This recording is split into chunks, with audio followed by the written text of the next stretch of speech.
I would like to bring this meeting of the school committee to order, and please join me as we pledge allegiance. Pledge allegiance to the flag of the United States of America and to the republic for which it stands, one nation, under God, indivisible, with liberty and justice for all.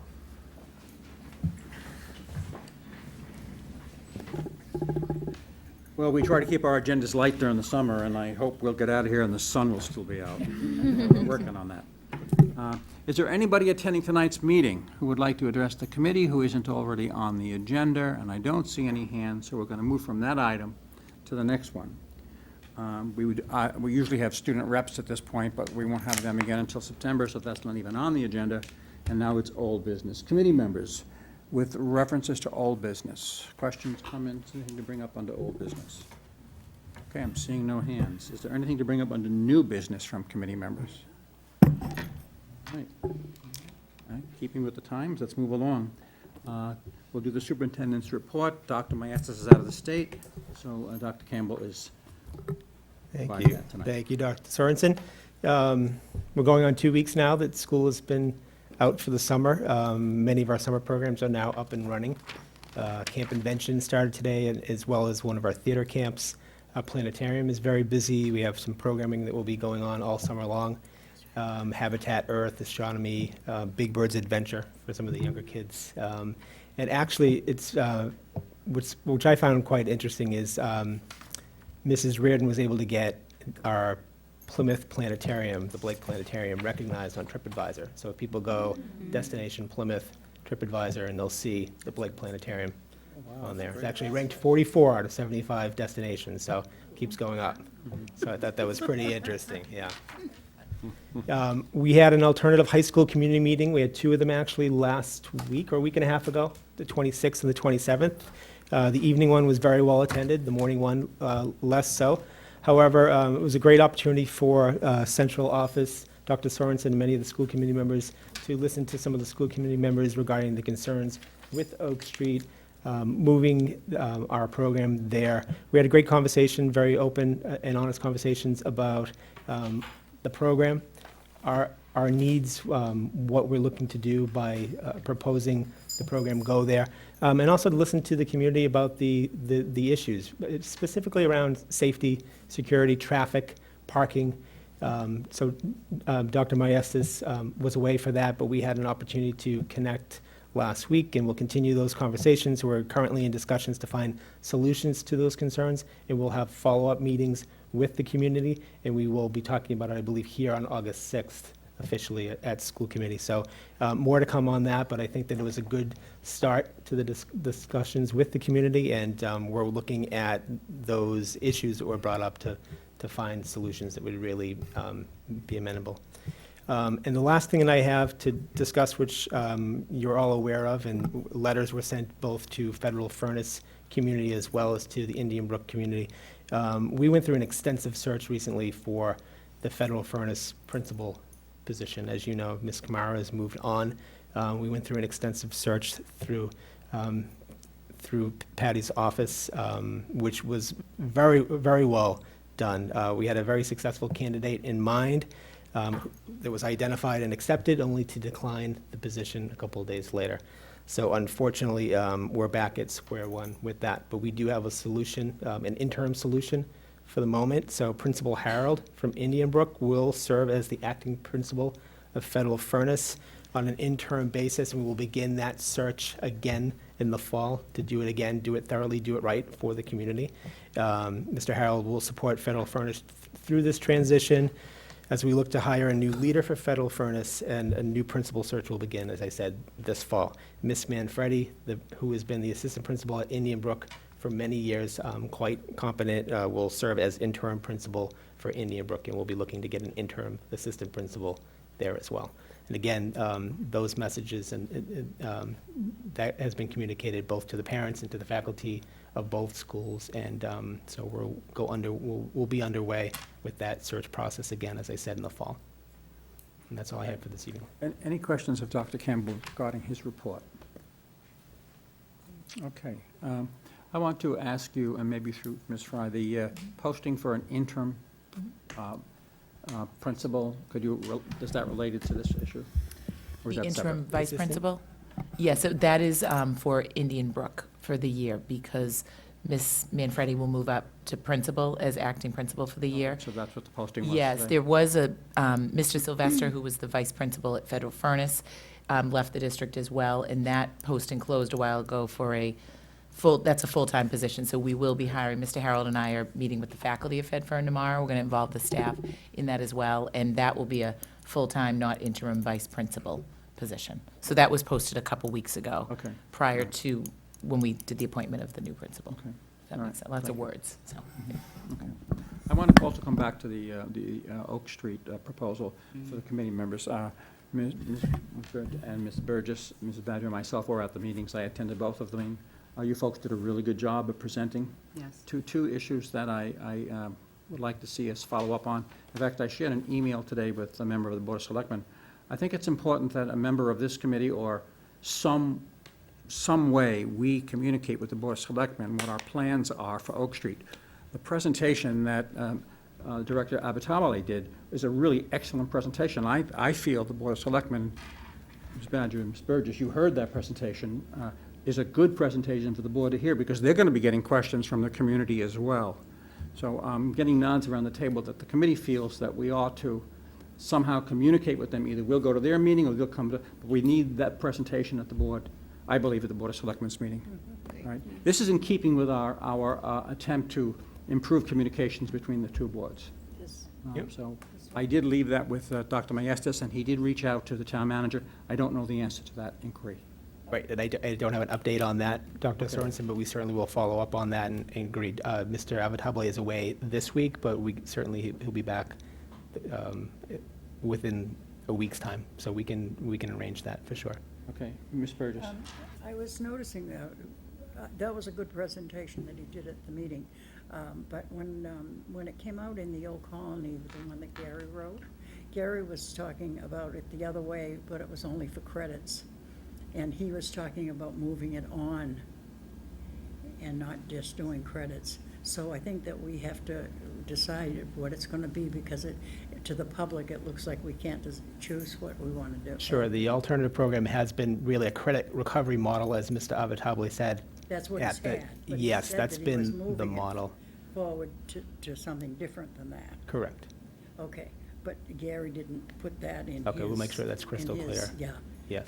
so we just have to be consistent. Yep. I mean, that really is the reason the evening model, the way it currently stands, doesn't adequately serve those needs for those students, and we'll make sure that that's clear. No, I understood it Yes. very well. We'll make sure that gets out to the Board of Selectmen as well. Okay, thanks. Yes, absolutely. I think Mrs. Burgess raised a good question, that the credit recovery program will cease as it was, because Yes. if this proposal goes through, it'll move out of the high school. So are we going to have a credit recovery program to fill in? Yeah, you want to talk to that? What Mr. Avitabile has discovered is there aren't many students taking it for just a credit recovery option. I think there were 3 and there's much more of a need of students who it's still credit recovery, but it's more than one class here or there. Through our schools and different programs during the school day, they're able to maximize the credit recovery during the school day. These are more students who are credit deficient, but it's more 3, 4, or 5 classes, and they've been repeat freshmen, or they're not having perpetual success, and they really can't see the light at the end of the tunnel. So this past year, the number has really decreased on the pure need of that. So we won't be offering just a 1 credit, but I think there aren't too many students interested in that. They don't tend to do that. If they do, many will go to, 2 of our surrounding communities do have a credit recovery model. Wareham and Middleborough also have that. So they have that, just purely that type of credit recovery, just 1 class here or there. But most kids who have 1 class, they can fit it back into their schedule over the 4-year cycle, if that makes sense. So, Okay. Thank you for that report. Correspondence. Last I checked, there was no correspondence this evening. Okay, thank you. We have an action item regarding the awarding of a contract on the lighting. Dr. Campbell? We'll be turning this over to Mr. Costin. Mr. Costin? Thank you. As you know, we are continue to work on our project at South High School, which has 4 components. The solar installation is complete on the rooftop. The battery has also been ordered and will be received sometime this fall and installed. And this is the third part is the parking deck. As we recall, that is in Eversource's hands right now. Parking deck, excuse me, parking canopies. But the fourth part, which we're very excited about, is the lighting, because we are very happy to bring this bid to the school committee, which is a very aggressive bid, which we feel is a very good price. Not only that, but also the lights have also been ordered and will be delivered on the 20th of July. And this contractor who has provided the low bid will be able to install the lights so that the students will have them up and running by the start of school, which is very exciting for us. Those kids will be able to play on the fields this fall. Arthur Montron and I met with the low bidder. This bid was conducted through a 3039M, which is considered a public works project. We've worked with the town on this using their bid specifications and templates, inserting the specifications that are unique to the installation and wiring of these light poles. We've met with the low vendor, who is a local company. We've checked references, which are excellent, and we're very happy to have their bid. And if we have an affirmative vote from the school committee, we're ready to enter into a contract with them tomorrow and issue a notice to proceed, so that they can get ready to arrange the cranes, et cetera, to be ready to receive the product, which is will be delivered on the 20th. Also, again, as I stated in the memo, the payments for this will come out of our lease purchase, as with the lighting, and that has already been signed, the lease purchase. We just include this number for the low bidder, and we've been approved for all that financing. That's been put into place. We reached the final, across the final T yesterday, Friday, I'm sorry, with our town council. Rick Holland has reviewed everything, and so we're all set to go, pending the school committee approval. Questions, comments, or motions? Mrs. Burgess? Yes. I move that we approve the contract for the Plymouth South High School field lighting installation. We have a motion. Anybody going to second that? Ms. Burgess, the second. Question, discussion on the motion. Just a quick question. I'm assuming the contract has language in it. Should the contractor not be able to make it in time? There is performance language in there, correct, penalty language, but And you're comfortable with it? We're comfortable. Okay, great. Any other questions? Okay, we can take the vote on this one then.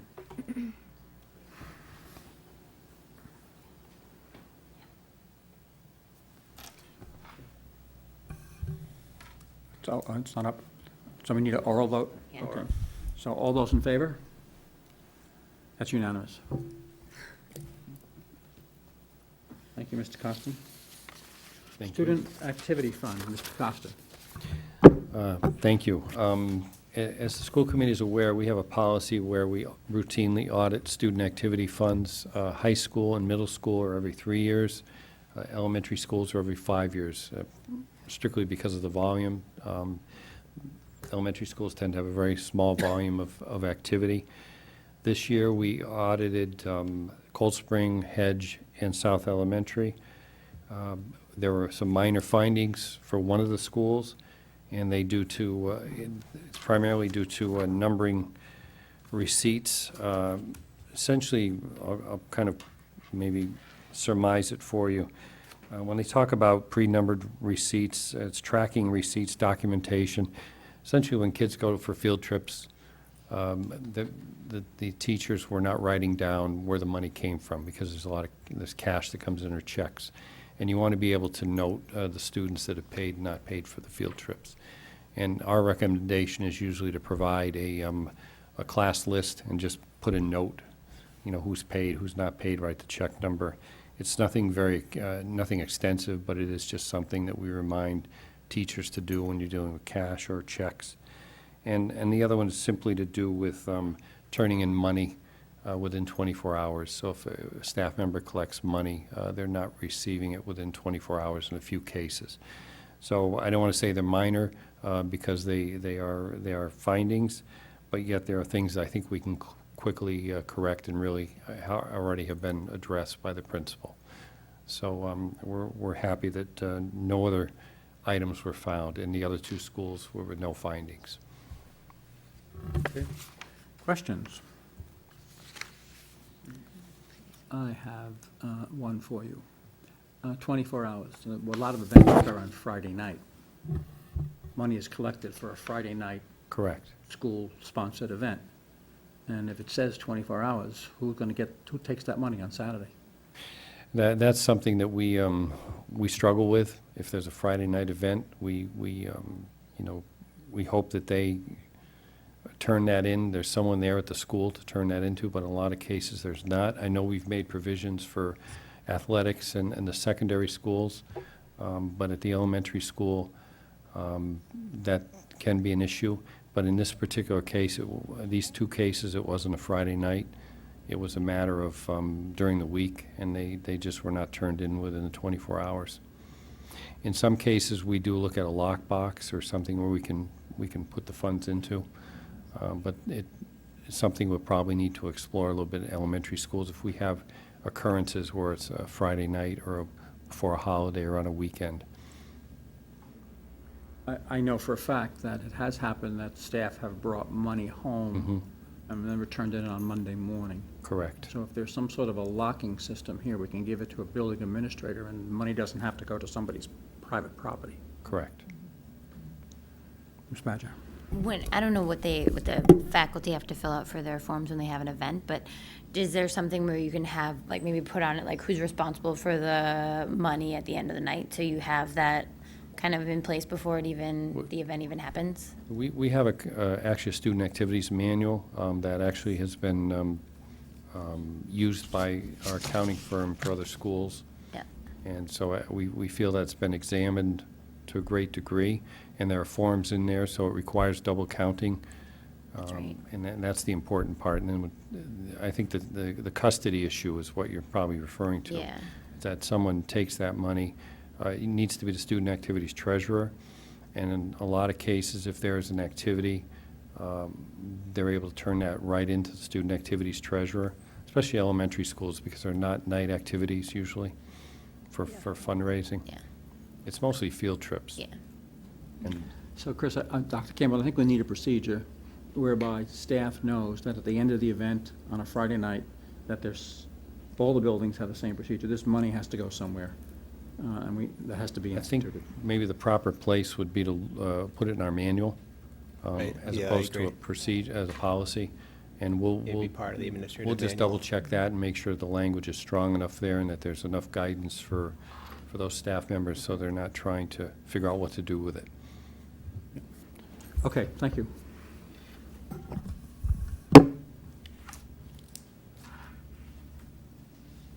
Reports and proposals from committee members. Ms. Badger? I just wanted to say that our Pam Mass Challenge Ride was a great success, and we had a beautiful day for it. So thank you to everyone in the community came out and supported our ride. We're almost at, I think, $10,000 raised over the last 5 years or so. Other reports and proposals? I'm going to report on two matters. The first one is simple. Our Saturday morning meeting, which is scheduled for the first Saturday in August, is going to be rescheduled. That Saturday's not going to work out, too many conflicts. So we'll have to look at some dates in September. We don't have to do that tonight, but just be thinking about that. The other thing I want to talk about is I attended the selectmen meeting with Mr. Costin and Dr. Mayestas. This is now going back probably 3 weeks, whereby we presented the building needs to the Board of Selectmen because they were very interested in hearing our building needs, and Mr. Costin and Dr. Mayestas did a really good job of presenting that. And the committee asked a lot of questions, and it was a good dialogue.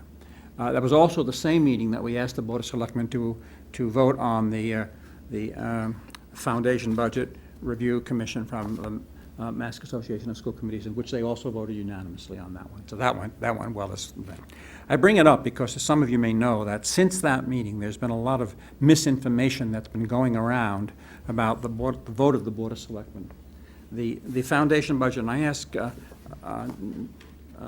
Ms. Doggy to bring copies for you all tonight to give you a chance to read it, because we may be discussing this later, but later meaning at another time. The problem that occurred was some people began to think that the Board of Selectmen's vote on supporting the school committee on the Foundation Budget Review Commission was an endorsement of a particular insurance plan.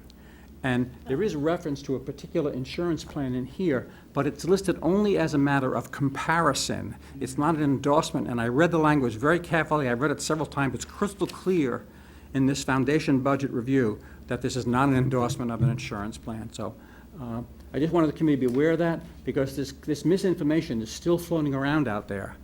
So I want you to have a copy of it, have a chance to read it, so we can all, speak from the same perspective. Again, it is very clear, and it's not that complicated. So, but the Board of Selectmen were very supportive and voted unanimously. Anything else under reports and proposals? Okay, PYDC, is there a report? No, there isn't. There is no There was no report. meeting in July. Is there a report from the building committee? Ms. Burgess, or? No. No, There- tonight. It's going to be on the 19th. On the this, 19th is the first meeting in the Yes. summer, okay. Okay, and that brings us to the warrants. Are you prepared to do the warrant? I certainly can. Thank you so much. Excuse me. Whereas the school committee members have been provided by a copy of the cost center transfer and transaction summary report and the warrants for review, I moved I move that the school committee accept and approve the report on accounts payable warrant S18JUL1 dated July 2nd, 2018, the amount of $1,589,292.61 as presented. That is the motion. Ms. Burgess is the second. Is there a question on the motion regarding the warrant? Ms. Badger? I just wanted to say I'm going to abstain because my reimbursement from Texas is included, so. Okay. Any other questions? Okay, oral vote? Yes? Okay, all those in favor? That's 4 voting in favor, abstentions. We have 1 abstention, everybody else in favor. And there was a second warrant.